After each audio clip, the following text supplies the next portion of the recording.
Bill Simpson, you saved a lot of people's lives. Yeah. Did you ever save Bobby Unser's life? What is Bob? When I say Bobby Unser, what does that mean to you? I saved his life every day. He's the cheapest person that I've ever known. Has he never bought you dinner or anything? He could outflip his mother at one of them catering trucks for a coffee. A man that's known Bobby Unser for 45 years can tell you the truth. It's Bobby Unser and Johnny Rutherford, and it's a coin toss. Who's the cheapest? Simpson votes Uncle Bobby. I vote Uncle Bobby, yeah. It's a close. It's neck and neck to who the cheapest was. What's your vote? Well, I think I'd agree with you. You'd have to take a coin and flip it between who's the cheapest. You know, who's the best? I don't know. I wouldn't know who to choose. Well, you won Indy 4 times because you were one of the great drivers of all time at bringing a car home and getting it to go as fast as it could. Uncle Bobby claims he's the fastest man that ever drove, but he only won 3 500s. Do you ever, I mean, you're a nice guy. Do you ever give him the needle and say, hey, let me see your 4th Indy 500 ring?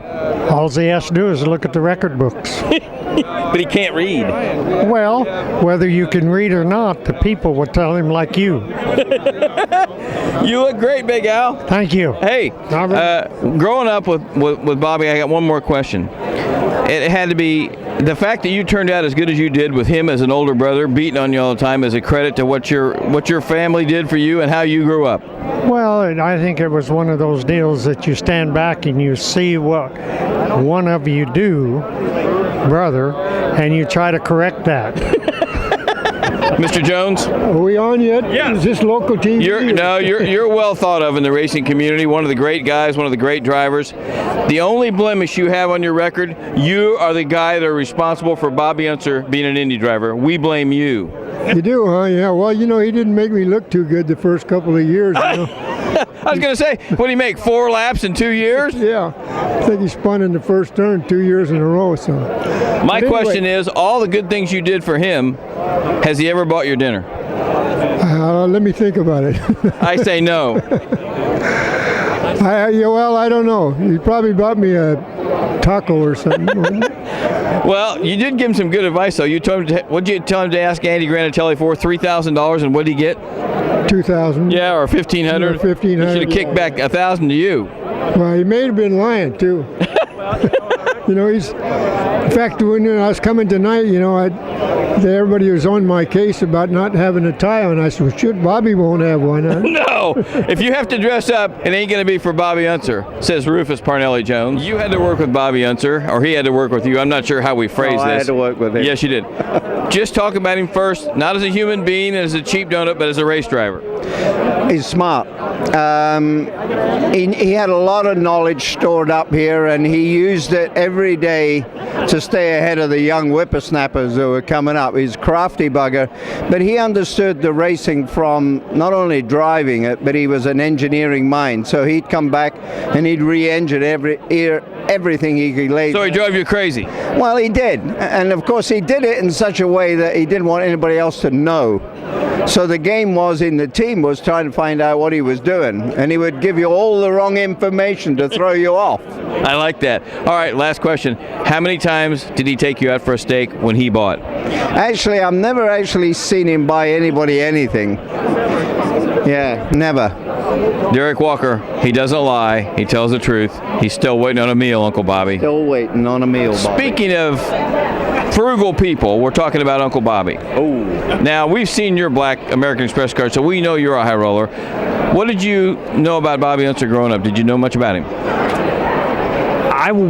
What I knew about him was more listening to him as a commentator.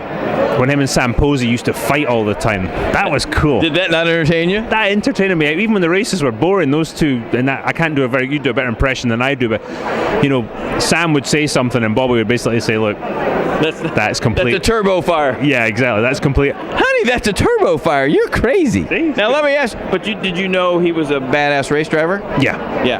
Absolutely. Well, you know, as soon as I started delving into the history of the sport, I knew. And then, of course, coming to Indianapolis, and you start learning about these people and you start spending time with them, which is one of the great things about driving there, is these guys became, you know, my friends. And I remember Bobby said before the I think it was the 2012 race, he said something like, just be careful, because I'm paraphrasing and being polite here, but these jokers will come out of anywhere today. There's going to be guys doing stuff you've never seen, and just you're going to have eyes in the back of your head. And sure enough, last lap we had the incident with Sato, and I thought, Bobby Unser really knows what he's talking about. And yeah, he's incredible. I'm waiting for some of these stories tonight. There's going to be more lies told. I can't believe it. We're giving Dan Gurney a whistle, and he's going to blow it every time there's a lie told. I'm wearing my Dan Gurney tie tonight. Very nice. Look at that. Very yeah, nice. And there's some Bobby Unser cars on there. All right, we're going to go try and borrow some money. Thanks, 4-time, or are you 3-time? What do we call you? 4-time champion, 3-time Indy winner.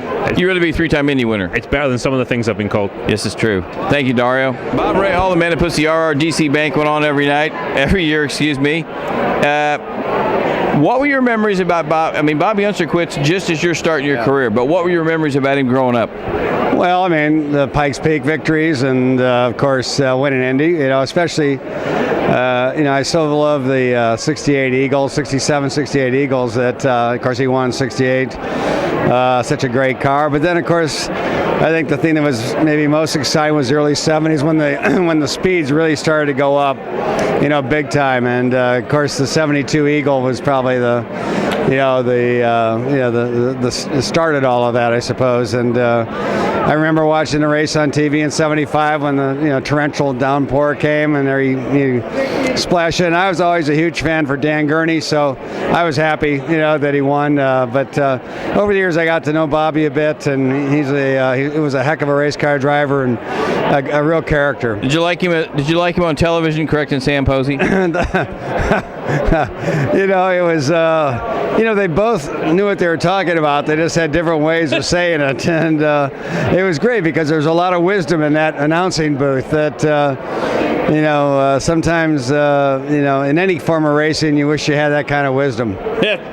Bob, this is one of the best parties of the year. We're glad you're putting it on. Thanks for having us. We're doing a little tribute to, I think this is a tribute to Bobby Unser, because we've got all the different drivers to talk. Nobody knows him better than you do, and I can't ask you in 25 words or less. He was a hell of a race driver, but he looked like a handful of trouble too.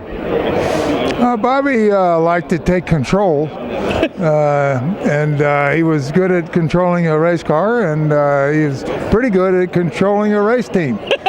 But it was your race team. Yeah, it was my race team. But no. Bobby, Uncle Bobby, as everyone calls him, was a constant person. But I tell you, we had some tough times, and Bobby showed a lot of courage when early on we had a couple of mistakes in the design that led to him hitting the wall, and it never slowed him up, and that was pretty impressive. But I always thought it was a great combination because you had a cutting edge car with a cutting edge driver. That's right, and boy did he cut those edges. But the question is, you guys won all kinds of poles and you won the Indy 500 together. How many times did he? The poles were a passion of John Miller, and I think who did our engines. In fact, we had a visit from his son Jesse today. But anyway, John was we used to call him Mandrake, as Mandrake the magician. So he was one terrific engine builder and tuner, and so we liked it so much. I think Bobby got either 6 or 7 poles in a row, and on the next race, I believe it was at Milwaukee, we were on the pole, but they didn't give us the time, and I said, we're out of here. We left. You did? Didn't even go to the race. Packed up. Damn. I was not happy about that. We were trying to set a record, and we did it, and the guys gave it to another gentleman. I know the number of the car. All right, here's the last question, Mr. Gurney. Yeah. How many times has Uncle Bobby bought your dinner? I'm holding my breath. Like a ham sandwich, a steak once. A toothpick. I don't know. Okay, that's the politest answer we've received so far about possibly the world's cheapest, fastest race driver, Uncle Bobby. Okay. Thanks, Daniel. Thank you, Robin.